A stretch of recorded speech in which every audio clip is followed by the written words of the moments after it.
Hello, everyone. Welcome to the show. This is Kasis Gatenet. Today, here in our studio, I sat down with special guest. Her name is Hiruta Amlak. On behalf of Dumsa Ethiopia, myself and my viewers, I would like to welcome you in our Dumsa Ethiopia studio. Let's begin. Hiruta Amlak, can you introduce yourself to the viewers, please? My name is Deborah Korb. I am a member of the Ethiopian Orthodox Tewahedo Church. I live in Minneapolis, Minnesota, and attend the Kedus Gabriel Kedist Arsama Church in St. Paul, Minnesota. Thank you, Hiruta Amlak, for your brief introduction. Let's proceed to the next question. So, as you said, you are one of the members of the Ethiopian Orthodox Church right now. What led you to decide to take this a very big step to join our church? I would have to say that really it was led by God.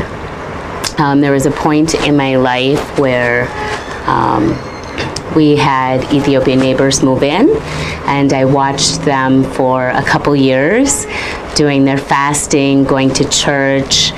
They were doing some witnessing for me on their church, and I was so curious at that time.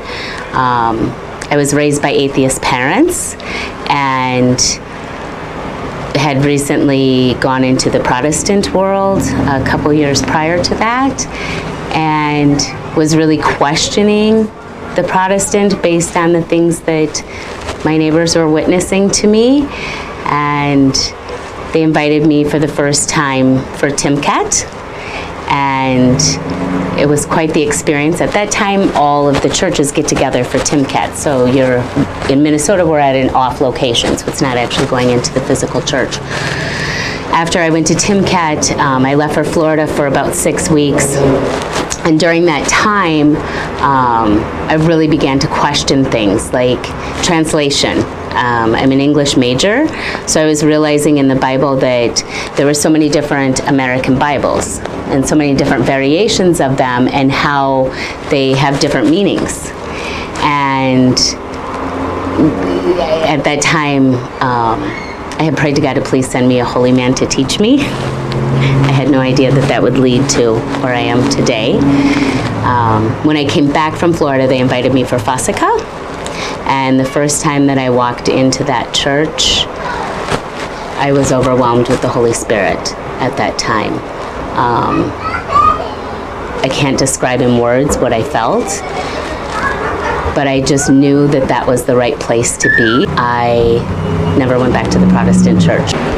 So when I went for the Ethiopian church in Minnesota for Fasika, like I said, I knew at that time that with feeling the Holy Spirit, I was so overwhelmed. I never went back to the Protestant church. And I started the Apostle Fast, and the journey really began at that point.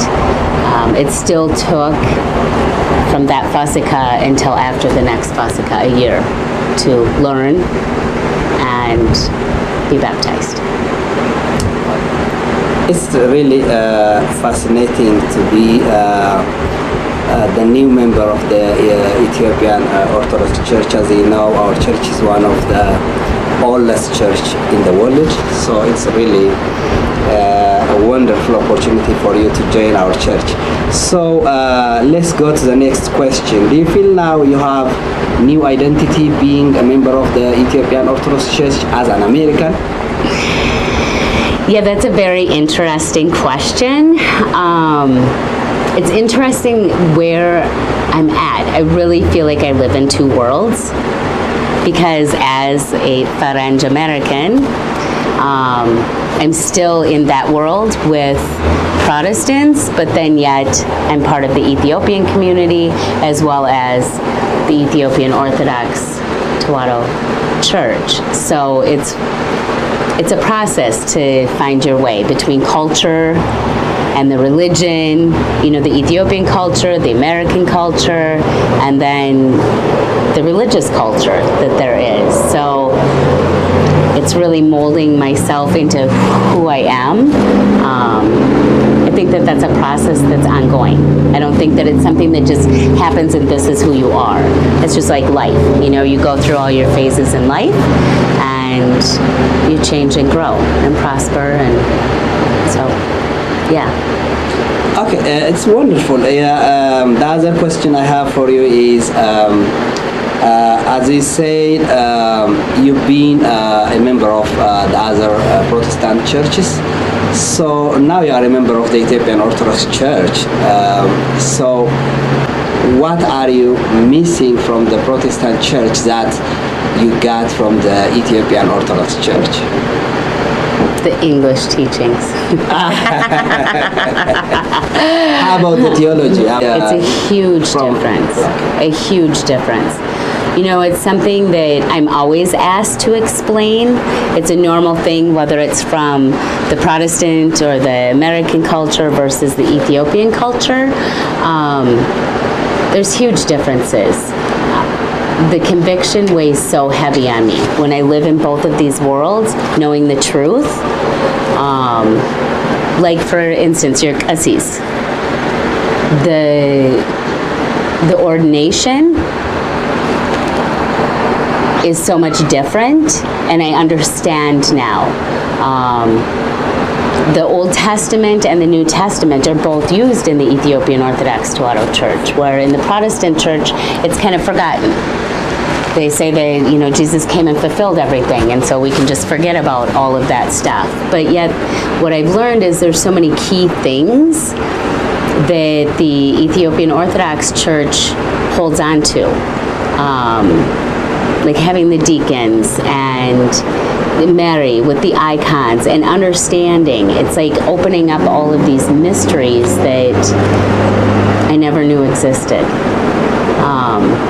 Even just knowing that, like, the priest, like, you're called to this. It's not something, this isn't something that you grow up and you want it as a job. You're not doing this as a career to get rich. You're doing this to save souls. That's a different mindset. Even Korban, the communion, like everybody always says, oh, you stand for so long, you go to church for so long on Sundays. And what they don't understand is the process of Kadasi, or liturgy, from start to finish is like the Old Testament to the New Testament. You're going through all of the pieces in Kadasi to prepare the flesh and the blood for us to take. And how sacred that is and how serious that is so very important. I didn't see that in the Protestant church. I really don't miss anything in the Protestant church because I know I'm in the true church. That's wonderful. That's great. Okay, let's move on to the next question. Now, as you said, you already moved to our church and one of our church members. So I can see the transition is not easy. I do hope there are a lot of challenges or really problems that's hard for you during those transition processes. So what are the major challenges joining the Ethiopian Orthodox Church for you, and what do your family think about it? I don't know if they're really challenges. I feel like it's more opportunities. There's just so much to learn. When you're an American and you're part of the Protestant world, you have, I don't really want to say like bad habits, but you have different habits. And so it's learning about the true faith, and that can be a challenge.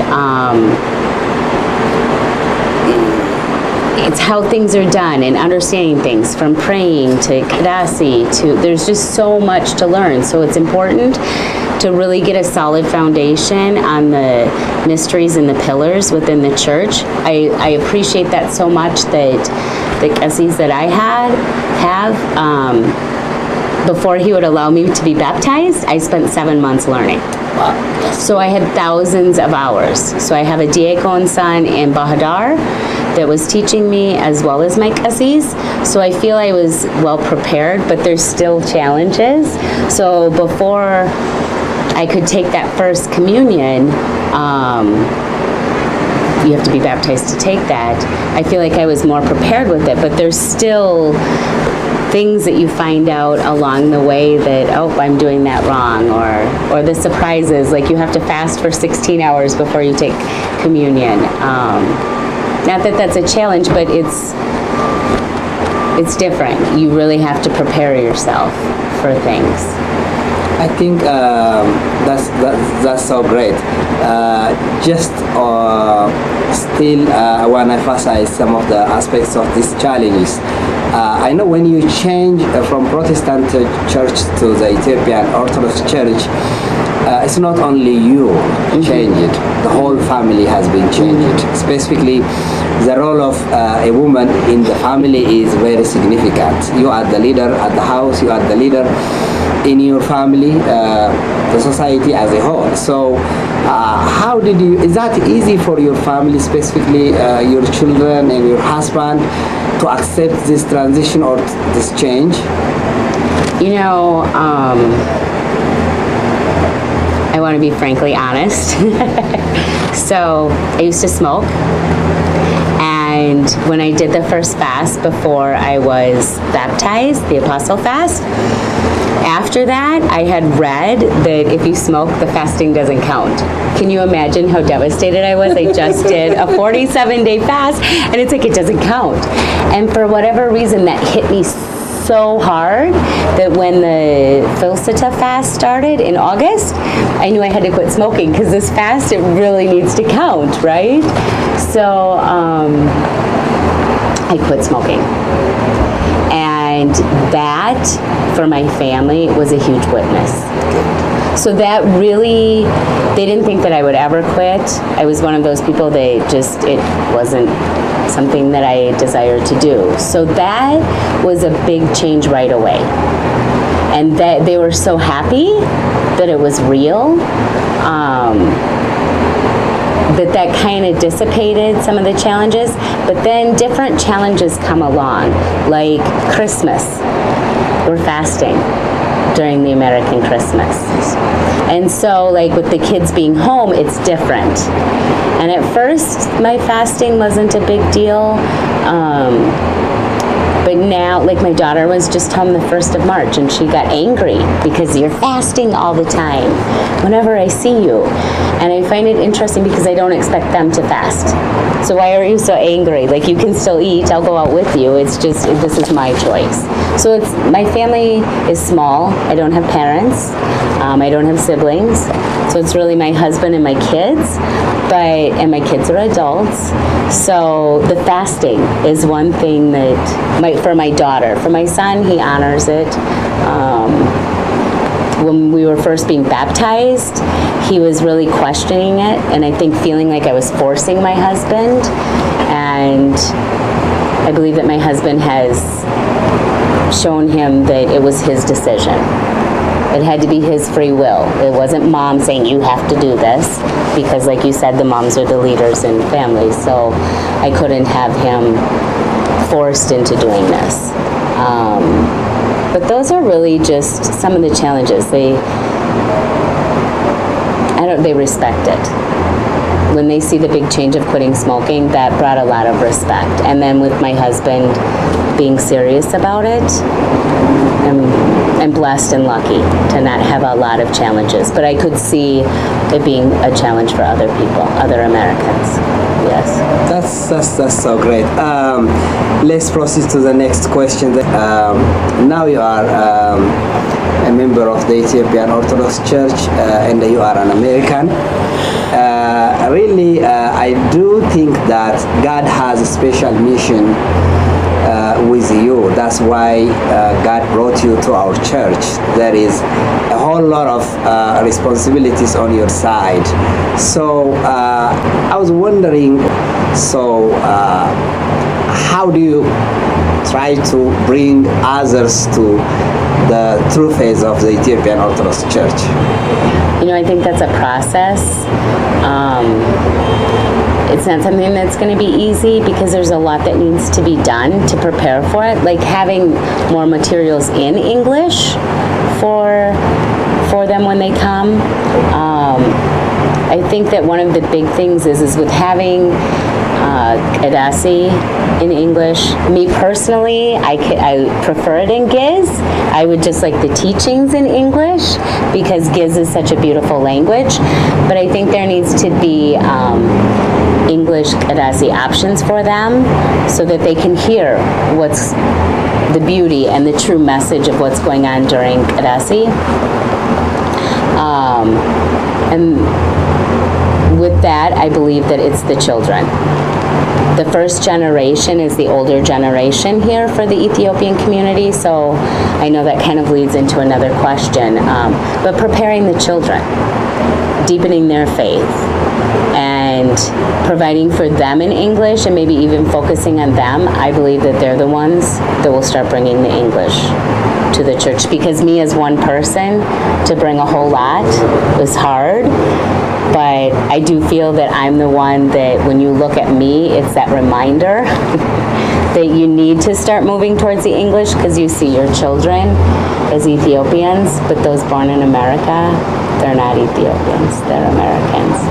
Because I'm third actually, that is my next question. Yeah. So, as you know that our church in America is expanding exponentially. We have a lot of churches across all the states of the U.S. So at the same time, I'm not quite sure how many followers the Ethiopian Orthodox Church has in U.S. America, but we can clearly say that we have a lot of thousands of people here we have. There are a lot of things are going on, especially with the youngsters who born and grew in America, or those children who came on the young age from Ethiopia. So, as you said, these youngsters are not Ethiopian. They born and grew up here, or those youngsters even who came on their early age, still they don't know about the Ethiopian tradition and the religion at all. So, what do you think, or what's expected to do to teach these youth to follow their family religion? I think as first generation, I feel bad for the parents because they're trying to find their way in America, and then they have these children that are being integrated into the society. And my take is always that America is the devil's playground. So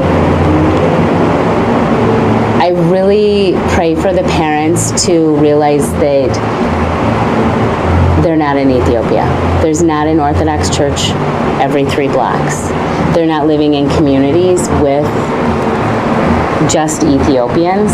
They're integrated with Americans, and remember what their children are going through, what they face, the challenges. Help them grow their faith.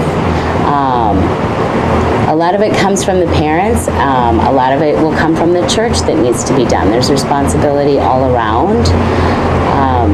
Protect your kids. When you send them out into the devil's playground, have them prepared for it. They're exposed to so many things that our church is against.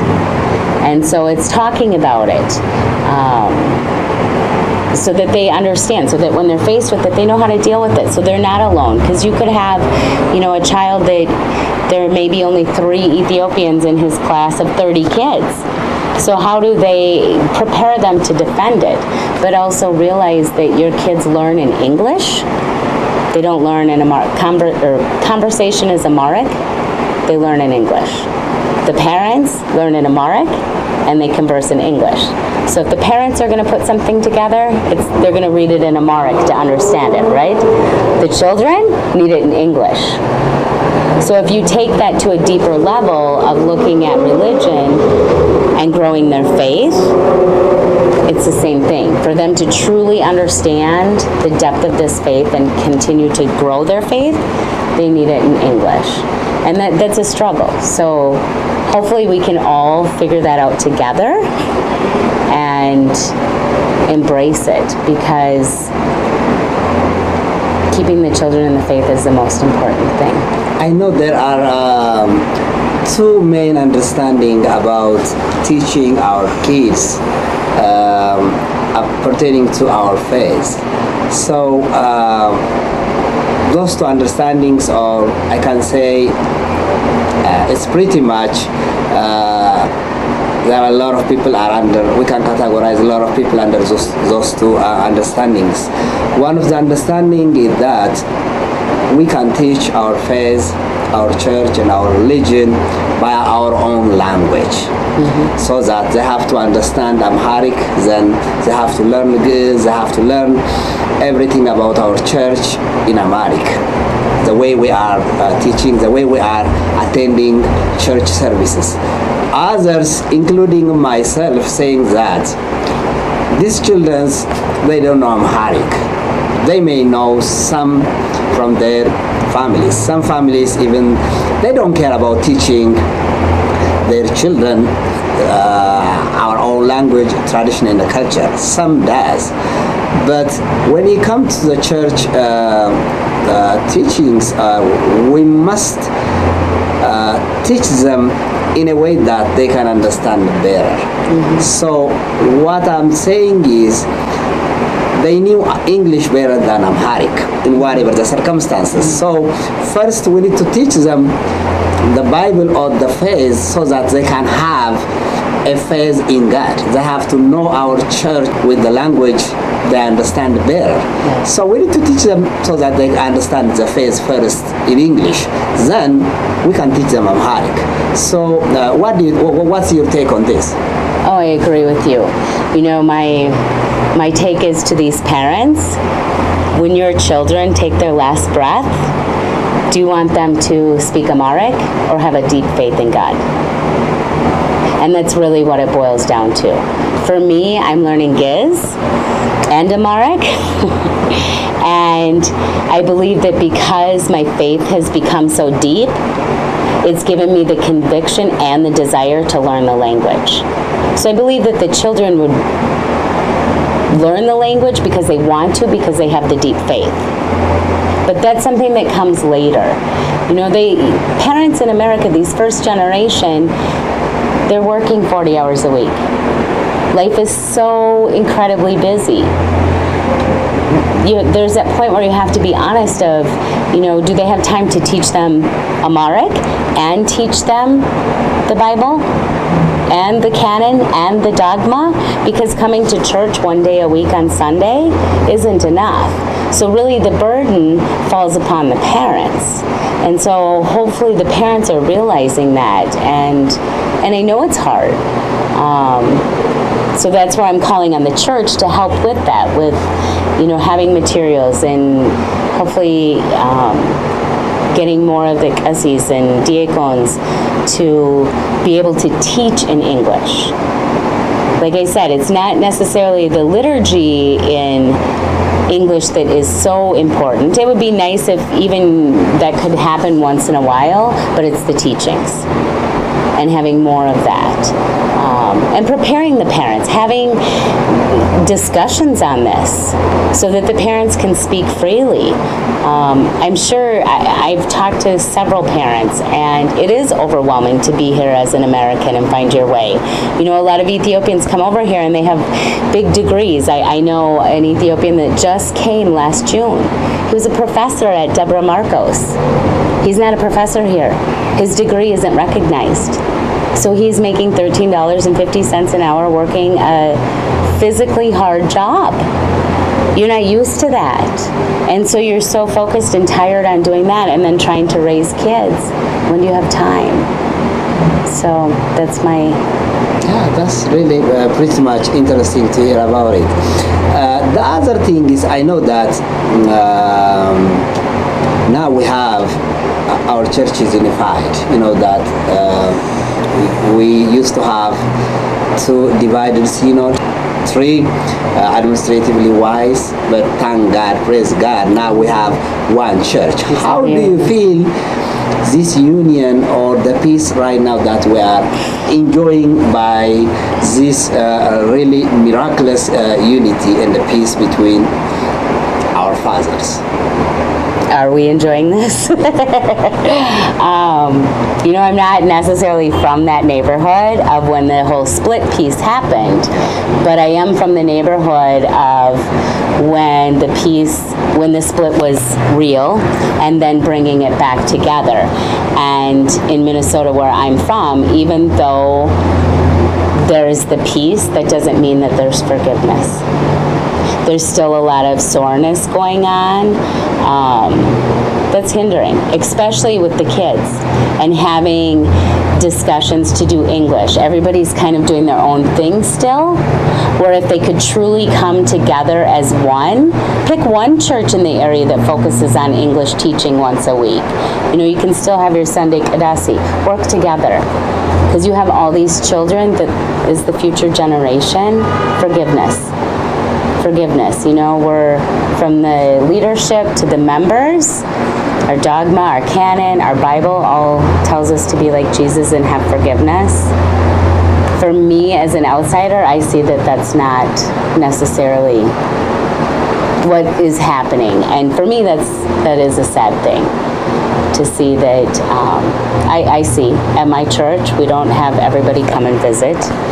So it's obvious to me that there's truly not peace. So hopefully that's so I know that there are a lot of things to be done to make our union is perfect and sound. Right.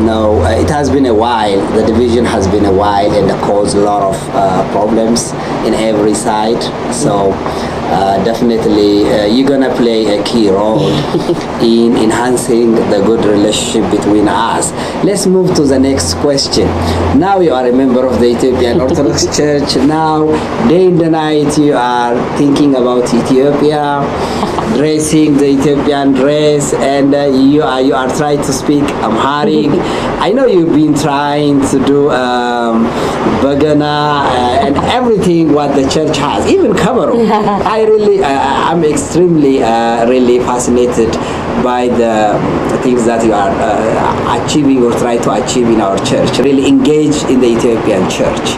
So do you feel that now you are a member of the Ethiopian community in America? I do. I do. As you know, I just drove from Kentucky to here. I was at Cadus Gabriel for the last few days, and I actually brought a friend with, and she saw a different light of, I always write about agape love, which is Christ-like love. And in this church, you really do experience it. Is everything perfect? No. But being a part of the community, yeah. And I'm a part of many different communities.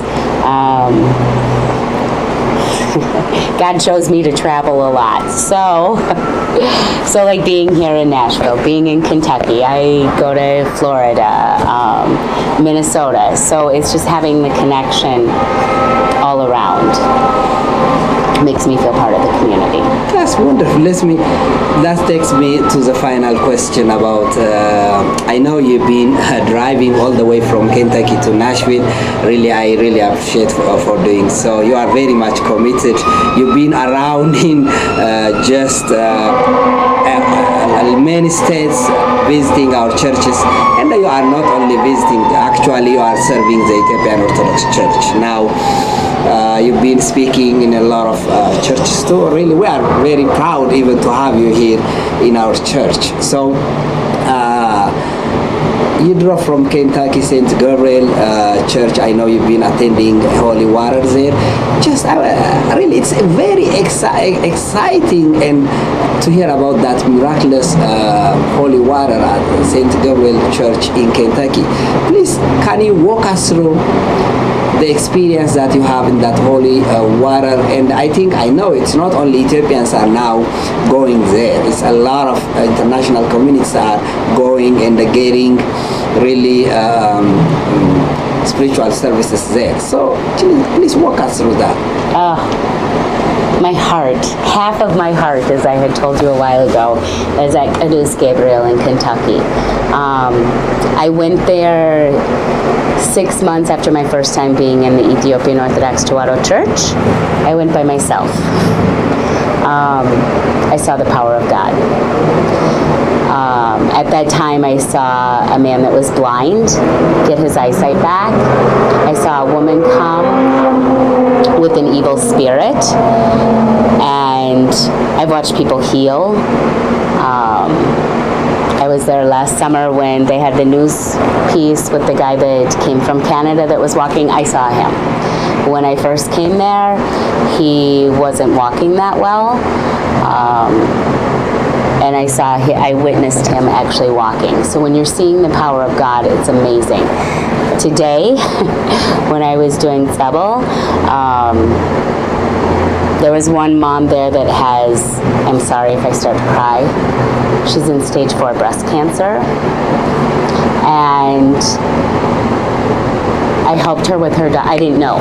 So when I was helping her get ready to go in for tzebel,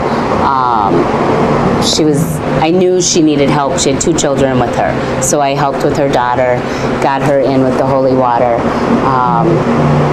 And then the lady next to me had an evil spirit and had a probably 8-year-old daughter with her. And I had to hold the daughter. And to see the evil spirit and to see the holiness within Abba that's doing the tzebel is amazing. It's something, my friend who came with me, we were talking about it the whole way down here. It's really hard to put into words what you experience. She's Protestant. I believe this trip has been life-changing for her. You have to experience it. And it's a process. It's not like McDonald's where you just drive through and you're changed. God gives us free will, but it's having faith, it's praying, it's preparing yourself, preparing your heart, preparing your mind. And Kadus Gabriel is the place to do that. I call it Xavier's Hospital. It really is a place where, for me when I go, it's, Temiskin, I'm lucky that I don't have any huge ailments that I need help for. For me, it's just like that mental break, gathering my thoughts back together, and just with this journey, it's so challenging. So for me, just taking that break and having the opportunity to have holy water, to just get the strength of God and have the blessing is huge. But to see what it does for people who do have cancer or blindness, or they can't walk, or diabetes or skin disease or whatever it is, we're so blessed. And a lot of people, especially Americans, don't realize that it's in the Bible. This is real. And so we are so blessed in America to have Kadus Gabriel, and the Abba there that does this is amazing. That's his job. Like my friend who came with, she's just so amazed at, she said every day this is all he does. He goes to church and prays and does tzebel all day long. And it's like, yeah, that's his job. That's what God chose him for. So what a blessing that we have that. So thank you very much. Really, you gave us a very important information or important witnesses. Actually, that's huge miracles have been going on that place. I've been there. I think a couple of times, 3 times. So I have seen those miracles. So God is really doing something very, very great for the American people. So still, we do recommend everyone who wants to get the miracle from God, they have to go and really get that holy water, and really God is going to bless everyone. So thanks really for that witness. Let's come to the end. So having said so, is there anything that you would like to convey, any kind of message you have for the international community or for the Ethiopian community, or particularly for the Ethiopian Orthodox Church followers or the church fathers, whoever? Anything you want to say? This is the time now. You know, today I actually, before I came, I was sitting with some of the Ethiopian community Orthodox members, and I realized that they wait so long to take Korban, and that they really have different views on it. So today I realized that instead of listening to each other on how things are supposed to be, I encourage all of them to find a spiritual father and have that opportunity, a gift like you, that if I have a question, I can ask you, and I know I can as well. Thank you, Xavier Yamascan, for that opportunity. But I encourage everybody to do that. There's a piece about communion, which they're all so surprised that I take communion. They wait too long. Today I was telling them, one guy was telling me he hasn't taken communion since he was 13, and he's over 30, and it's like, oh my gosh, you have like 20 years of sin. Why are you waiting? You know, like, get that spiritual father now and get on the right track. So there's all these mixed pieces with that. I think that's one big thing for me that I've seen with going to Gabriel and just being in the community. I took Orban almost every Sunday for Ebby's Zom. Take it as much as you can. For the church fathers, please help us with the English. Support us. Get on board. See that we're losing a generation. Let's save these generations. I'm third generation Norwegian. I don't have a connection to Norway any longer.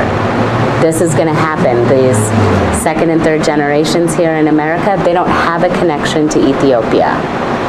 The first generation, the parents right now do, but the children don't. And so let's keep them in the faith. And, you know, Jesus told us that to go out and make disciples of all nations. Please do that in America. You know, don't allow this to continue to be a secret, the Ethiopian Orthodox Tewahedo Church. Let's share it with everybody, all communities. All. Let's start with English, but it would be nice to branch into Spanish, or, you know, any community. The Coptics have, the Greeks have, there are so many that have. So let's bring the Ethiopian Orthodox Church into other. Thank you so much, and God bless you for you to come all the way driving from Kentucky to Nashville, really to see us. God bless you and your family.